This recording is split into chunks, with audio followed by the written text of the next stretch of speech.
Hello बच्चों, तो आज हम करने जा रहे हैं अपनी डायरेक्टरेट ऑफ एजुकेशन की वर्कशीट नंबर 9 कक्षा 8वीं विषय विज्ञान के लिए। बेटा आज हम पढ़ने वाले हैं नाइट्रोजन के बारे में। वायुमंडल के बारे में तो आपको पता ही होगा। वायुमंडल जो है कई सारी गैसों का मिश्रण है बेटा। वायुमंडल में बहुत सारी गैसें पाई जाती हैं। सबसे ज़्यादा पाई जाती है नाइट्रोजन। कितनी होती है बेटा? 78%। ये सभी सजीवों के लिए बहुत ही ज़्यादा आवश्यक होती है। आखिर नाइट्रोजन क्या काम आती है? तो आइए अभी हम पहले नाइट्रोजन के यूजेस महत्व पढ़ेंगे बेटा कि ये जो 78% नाइट्रोजन हमारे वायुमंडल में है, ये सजीवों के लिए जो सांस ले सकते हैं बेटा, उनके किस काम आती है। Number 1, nitrogen protein, chlorophyll, nucleic अम्ल, विटामिन के यौगिकों का मुख्य अवयव है। इसका मतलब बेटा नाइट्रोजन प्रोटीन में, क्लोरोफिल में, न्यूक्लियक अम्ल में, विटामिन में, हर चीज़ में पाई जाती है बेटा। सेकंड देखिए, तो फर्स्ट आपको पता चल गया कि नाइट्रोजन क्यों इम्पोर्टेंट है हमारे लिए। ठीक है बेटा। पौधे और जंतु वायुमंडलीय नाइट्रोजन का सीधा उपयोग नहीं कर सकते। तो बेटा चाहे पौधे की बात कर लें आप, चाहे जंतुओं की बात कर लें, हम वायुमंडल से ये 78% जो नाइट्रोजन है सीधे नहीं ले सकते। इसके लिए क्या करना पड़ेगा बेटा? नाइट्रोजन का स्थिरीकरण। आखिर नाइट्रोजन का स्थिरीकरण क्या होता है, आइए पढ़ते हैं।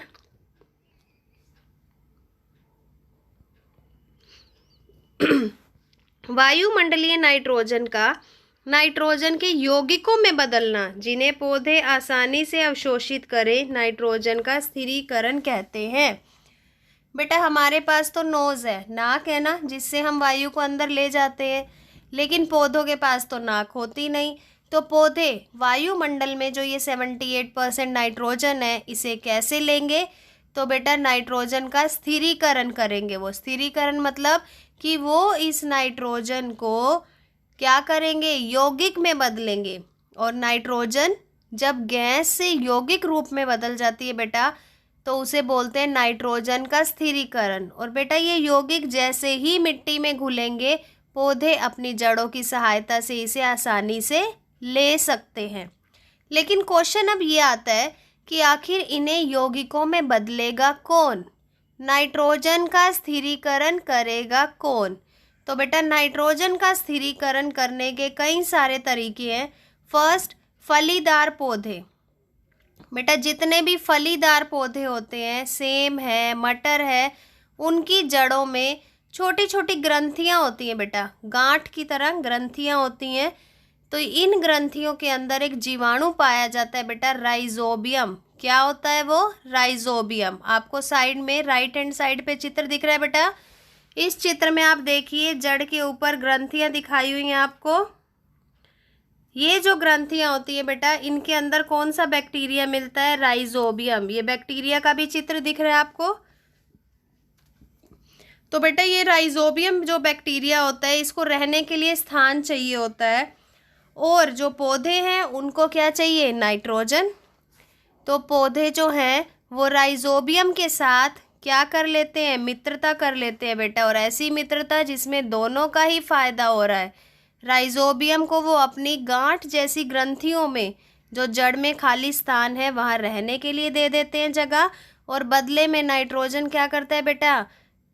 राइजोबियम क्या करता है? वायुमंडल से नाइट्रोजन लेकर यौगिक में बदल देता है, ताकि फलीदार पौधे अपनी जड़ों से इसे आसानी से ले सकें। ठीक है बेटा।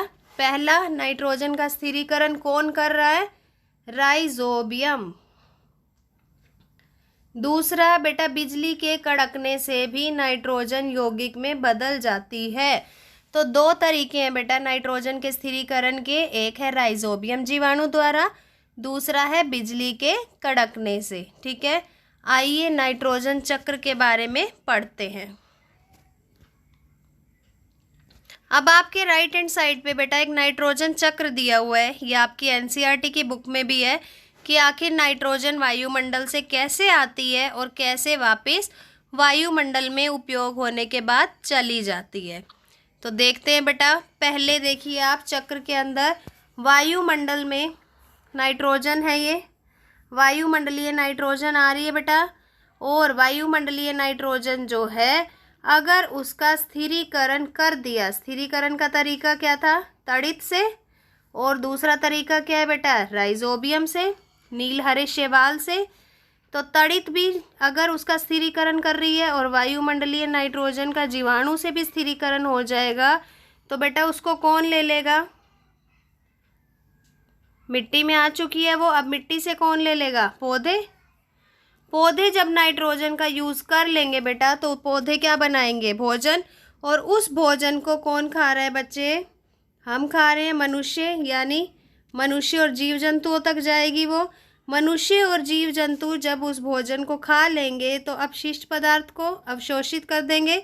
अपशिष्ट पदार्थ बेटा जब वो बाहर निकालते हैं नाइट्रोजन अपशिष्ट, तो वो भी मिट्टी में मिल जाता है। और मिट्टी से फिर से जीवाणु उसको कहाँ पहुँचा देते हैं बच्चे, वायुमंडल में। तो वायुमंडल से ही नाइट्रोजन आई, उसको जीवाणु और तड़ित ने यौगिक में बदला। यौगिक कहाँ गए बेटा, मिट्टी में। मिट्टी से किसने अवशोषित किया, पौधों ने। पौधों पे उगने वाले फल सब्जी किसने खाए, हमने। फिर हमने जो अनपचा भोजन शरीर से बाहर निकाला, वो कहाँ गया बेटा, मिट्टी में। मिट्टी से फिर जीवाणु ने उसको नाइट्रोजन में बदला और वो कहाँ चली गई वापिस, वायुमंडल में। तो नाइट्रोजन का वायुमंडल से आना और वापिस वायुमंडल में चले जाना, इसे बोला जाता है नाइट्रोजन चक्र। क्या बोलते हैं बच्चे, नाइट्रोजन चक्र। तो आइए इसके कुछ स्टेप्स पढ़ लेते हैं हम नाइट्रोजन चक्र के।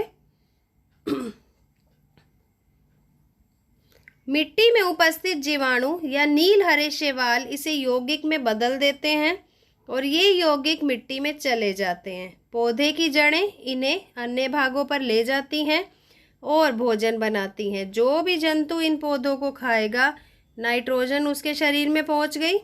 फिर जंतु की मृत्यु के बाद जीवाणु और कवक इसको फिर से यौगिक में बदल देते हैं और फिर इसे नाइट्रोजन गैस में बदलकर वायुमंडल में पहुंचा दिया जाता है।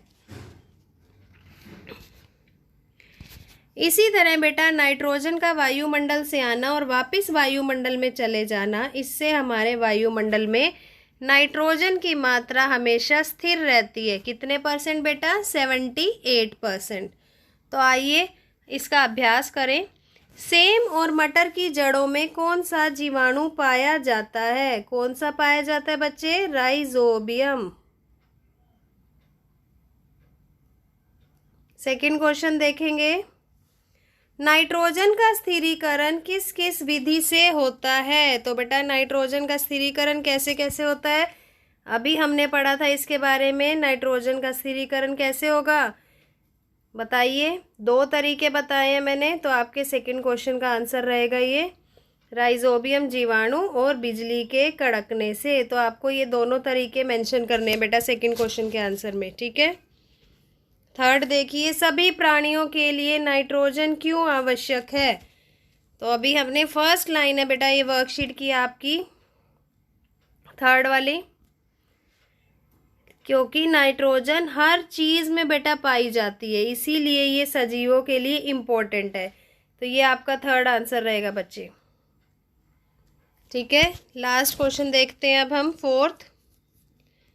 वायुमंडल में नाइट्रोजन की मात्रा कैसे स्थिर रहती है, नाइट्रोजन चक्र बनाइए। तो बेटा वायुमंडल में नाइट्रोजन की मात्रा कैसे स्थिर रहती है, तो आपने ये नाइट्रोजन चक्र बनाना है। ये आपका आंसर फोर्थ है, ठीक है। फोर्थ आंसर में आप क्या बनाएंगे, ये चक्र बनाएंगे, ठीक है बेटा। तो आई थिंक आपको ये वर्कशीट अच्छे से समझ आ गई है, पता चल चुका है आपको कि किस तरह से पौधे जो हैं वो नाइट्रोजन ग्रहण करते हैं। क्या क्या तरीके हैं बेटा नाइट्रोजन को स्थिर करने के। एक तो राइजोबियम जीवाणु है, एक बिजली का कड़कना, और बेटा एक है नीले हरे शैवाल। नीले हरे शैवाल भी क्या करते हैं, नाइट्रोजन के स्थिरीकरण में सहायता करते हैं।